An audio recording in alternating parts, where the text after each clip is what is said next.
ओम नमः शिवाय। ओम नमः शिवाय। कि सोमवार की व्रत कैसे रखा जाता है और सोमवार का व्रत कितने प्रकार का होता है। तो प्राचीन ग्रंथों के अनुसार सोमवार व्रत 3 प्रकार के होते हैं: सोमवार, 16 सोमवार और सौभ प्रदोष। परंतु व्रत को श्रावण महीने के आरंभ में करना शुभ माना जाता है। व्रत सोमवार जो होता है वो सूर्योदय से प्रारंभ होकर तीसरे पहर तक रखा जाता है। कुछ भक्त इसको सूर्योदय से सूर्य अस्त तक निर्जला रखते हैं, कुछ फलाहार करते हैं, कुछ नमक रहित करते हैं। सोमवार व्रत की कथा सुनी जाती है, आरती प्रसाद का वितरण किया जाता है और 25 वर्षों से सोमवारी व्रत रखा जाता है। इससे शिव की कृपा बनती है। काली स्थान में ओम प्रकाश सिंह कहते हैं कि सोमवार व्रत से नई ऊर्जा और शक्ति मिलती है। ये बहुत ही प्राचीन और बहुत ही पवित्र व्रत है। सोमवार व्रत करने से शिव जी प्रसन्न होते हैं और आपकी मन चाहे मुरादें पूरी करते हैं। सोमवार व्रत कथा इस प्रकार है। एक नगर में एक बहुत धनवान साहूकार रहता था, जिसके घर में धन की कमी नहीं थी, परंतु उसको एक बहुत बड़ा दुख था कि उसके कोई पुत्र नहीं था। वह इसी चिंता में दिन रात लगा रहता था। वह पुत्र की कामना के लिए प्रत्येक सोमवार को शिव जी का व्रत और पूजन किया करता था तथा सायकाल में शिव मंदिर में जाके शिव जी के सामने दीपक जलाता था। उसके इस भक्ति भाव को देख के एक समय पार्वती जी ने कहा कि शिव जी, आप इस भक्त की फरियाद क्यों नहीं सुन रहे हैं? ये साहूकार आपका अनन्य भक्त है, सदैव आपका व्रत और पूजन करता है बड़ी श्रद्धा के साथ, इसकी मनोकामना पूर्ण करिए। शिव जी ने कहा, हे पार्वती, यह संसार कर्म क्षेत्र है। जैसे किसान खेत में जैसा बीज बोता है वैसे ही फल पाता है, उसी तरह इस संसार में जैसा कर्म करते हो वैसा ही फल भोगते हो। पार्वती जी ने अनंत आग्रह से कहा, महाराज, जब यह आपका अनन्य भक्त है और इसको अगर किसी प्रकार का दुख है तो उसको दूर करना चाहिए, क्योंकि आप सदैव अपने भक्तों पे दयालु होते हैं, उनके दुखों कष्टों को दूर करते हैं। यदि आप ऐसा नहीं करेंगे तो मनुष्य आपकी सेवा और व्रत क्यों करेंगे? पार्वती जी का ऐसा आग्रह देखकर शिव जी ने कहा, हे पार्वती, इसके कोई पुत्र नहीं है।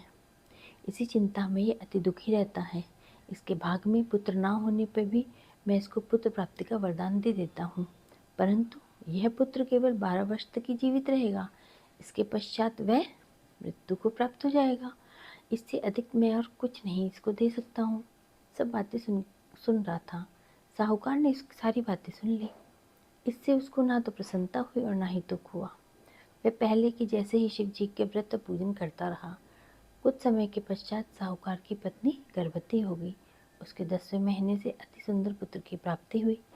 साहूकार के घर में बहुत खुशियां मनाई गई, परंतु साहूकार ने उसकी केवल 12 वर्ष की आयु जान के अधिक प्रसन्नता प्रकट नहीं करी और ना ही किसी को कोई ये भेद बताया उसने।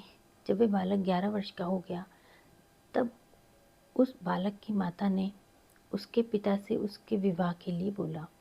तो साहूकार ने कहा, अभी मैं इसका विवाह नहीं करूँगा, अपने पुत्र को काशी जी भेजूँगा पढ़ने के लिए।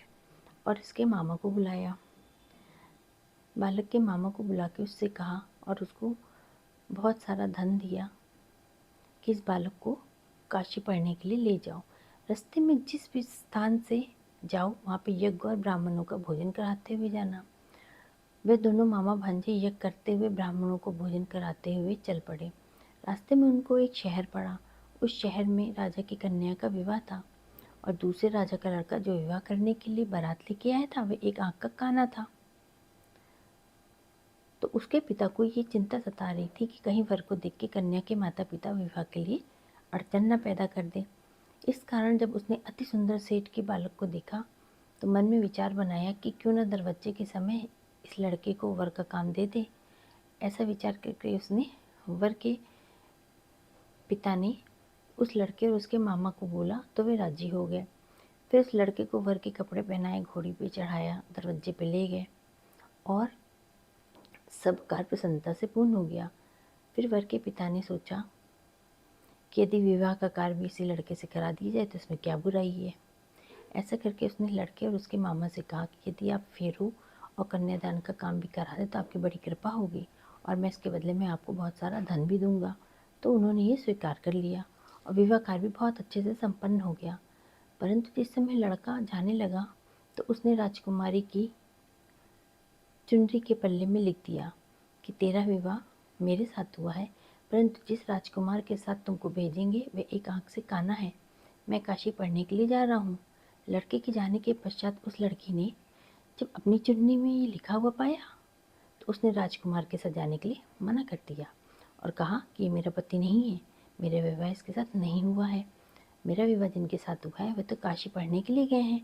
राजकुमारी के माता पिता ने अपनी कन्या को विदा ही नहीं करा और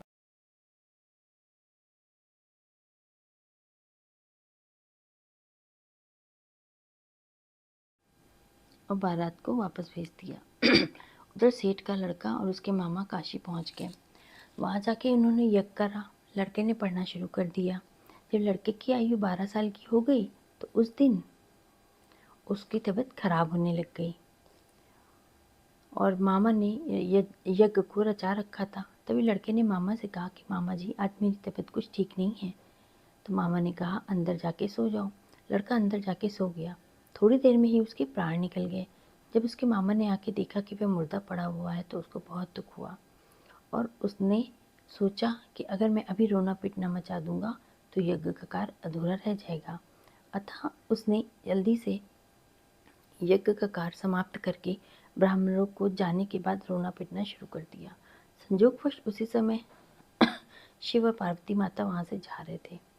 तब उन्होंने जोर जोर से रोने की आवाज़ सुनी तो पार्वती जी कहने लगी, महाराज कोई दुखी आ रहा रो रहा है, उसके कष्टों को दूर कर दीजिए। तब शिव और पार्वती ने पास जाके देखा तो एक लड़का मुर्दा पड़ा हुआ था। पार्वती जी ने कहा, महाराज ये तो उसी सेठ का लड़का है जो आपके वरदान से हुआ था। शिव जी कहने लगे, हाँ पार्वती, इस बालक को और आयु में नहीं दे सकता। इसके माता पिता तड़प तड़प के मर जाएंगे। पार्वती जी के बार बार कहने पे शिव जी ने उसको जीवन का वरदान दे दिया। शिव जी महाराज की कृपा से लड़का जीवित हो उठा और शिव जी और पार्वती माता कैलाश पर्वत को चले गए। तब वह लड़का और उसके मामा उसी प्रकार यज्ञ करते करते ब्राह्मणों को भोजन कराते कराते घर की तरफ चल पड़े। रास्ते में उसी शहर में आए जहाँ उसका विवाह हुआ था। वहाँ पे आके उन्होंने यज्ञ आरंभ कर दिया तो उस लड़के के ससुर ने उसको पहचान लिया और अपने महल ले गए, उसकी खातिरदारी करी और बहुत से दास दासियों सहित आदरपूर्वक लड़की और जमाई को वापस विदा कर दिया। जब वे अपने शहर के निकट आए तो मामा ने कहा, मैं पहले तुम्हारे घर जाके खबर दे आता हूँ। तब उस लड़के के मामा घर पहुँचे और लड़के के माँ बाप जो कि घर की छत पे बैठे थे उन्होंने प्रण कर रखा था कि यदि हमारा पुत्र सकुशल लौटेगा तो हम राजी खुशी नीचे आएंगे, नहीं तो छत से कूद के प्राण को खो देंगे। इतने में उस लड़के के मामा ने आके समाचार दिया कि आपका पुत्र आ गया है। तो उन्हें विश्वास नहीं हुआ। तब उसके मामा ने शपथ पूर्वक कहा कि आपका पुत्र अपनी स्त्री के साथ बहुत सारा धन लेके आया है। तो सेठ ने आनंद के साथ उनका स्वागत करा और बड़ी प्रसन्नता के साथ रहने लगे। इसी प्रकार से जो कोई भी सोमवार के व्रत को धारण करता है अथवा इस कथा को पढ़ता सुनता है उसकी समस्त मनोकामनाएं पूर्ण होती हैं। जल अर्पण का महत्व बहुत ज़रूरी है, वो मैं आपको बताती हूँ। सोमवार को शिवलिंग पे जल अर्पण का विशेष महत्व है। समुद्र मंथन से निकले हलाहल का पान करने से शिव का कंठ नीला पड़ गया था। विष की उष्णता को शांत करने के लिए समस्त देवी देवताओं ने शिव जी पे जल अर्पण करा। तभी से जल अर्पण की परंपरा शुरू हो गई। सोमवार के व्रत में शिव जी की पूजा कैसे की जाए। शिव जी की पूजा में जल, दूध, मधु, घी, पंचामृत, बेलपत्र, धतूरा, फूल, वस्त्र, चंदन, रोली, विजया, कमल, गट्टा, पान, सुपारी, लौंग, पंचमेवा चढ़ाया जाता है। कपूर, धूप, दिए से आरती की जाती है। मानता है कि सोमवार को दूध चढ़ाने से मनवांछित फल पूरे होते हैं और शिव जी की महान कृपा प्राप्त होती है। अब सुनिए आरती। जय शिव ओंकारा, जय शिव ओंकारा, ब्रह्मा विष्णु सदाशिव अर्धांगीतारा। ओम जय शिव ओंकारा, एकानन चतुरानन पंचानन राजे, हंसानन गरुड़ासन विश्वाहन साजे।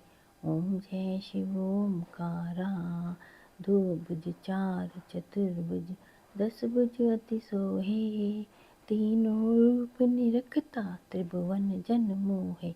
ओम जय शिव ओंकारा, अचमाला वनमाला मुंडमाला धारी, चंदन मृगमत बोले शुभकारी।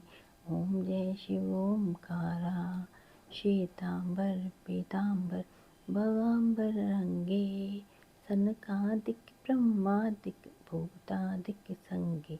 ओम जय शिव ओंकारा, कर के मध्य कमंडल चक्र त्रिशूल धरता, सुख करता दुख हरता जग पालन करता। ओम जय शिव ओंकारा, ब्रह्मा विष्णु सदाशिव जानत विवेका, प्रणवच्छा में शोभित ये तीनों एका। ओम जय शिव ओंकारा, त्रिगुण स्वामी जी की आरती जो कोई नर गावे, कहत शिवानंद स्वामी सुख संपत्ति पावे। ओम जय शिव ओंकारा। शंकर भगवान की जय।